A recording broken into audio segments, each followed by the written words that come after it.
గజం భూమి 13,500 రూపాయలతో 151 గజాల భూమి 20 లక్షలు మాత్రమే. ఉగ్రవాదుల చొరబాట్లను కట్టడి చేసేందుకు బందోబస్తు నిర్వహిస్తున్న భారత సైనికుల మీద టెర్రరిస్టులు దొంగచాటు దాడి చేశారు.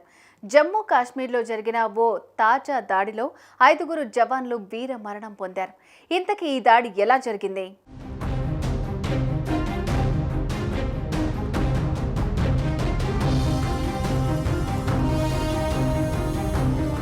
గత నెల జమ్మూ కాశ్మీర్ రాష్ట్రం రాజౌరీలో జరిగిన ఉగ్ర దాడిలో 5 వీర సైనికులు ఆత్మత్యాగం మరవకముందే మరోసారి టెర్రరిస్టులు సైనికుల మీద దొంగ దెబ్బ కొట్టారు.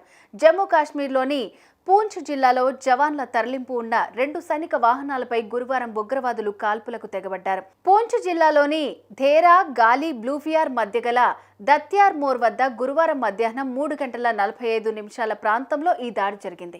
ఈ దాడికి ముందు టెర్రరిస్టులు ఈ ప్రాంతంలో రెక్కి నిర్వహించారు.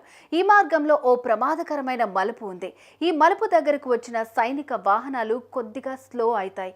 అయితే ఇది గమనించిన ముష్కరులు అక్కడి కొండల మీద నక్కారు. వాహనాల్లో స్లోగానే కాల్పులు ప్రారంభించేశారు. ఊహించిన ఈ పరిణామాన్ని గమనించిన సైనికులు క్షణాల్లో అలర్ట్ అయ్యారు.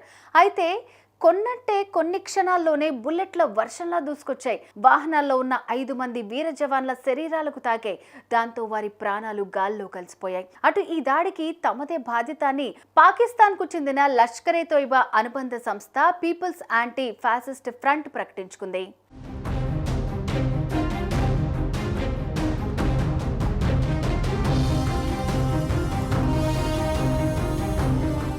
ఉగ్రవాదుల కదలికల సమాచారంతో ధేరాకి గాలి ప్రాంతంలో ఓ ఆపరేషన్ నిర్వహించేందుకు సైన్యం వెళ్తున్న సమయంలో ఈ ఘోర కలి చోటు చేసుకుంది. అయితే భద్రతా బలగాలు వెంటనే అప్రమత్తమయ్యాయి. ఎదురు కాల్పులు ప్రారంభించాయి.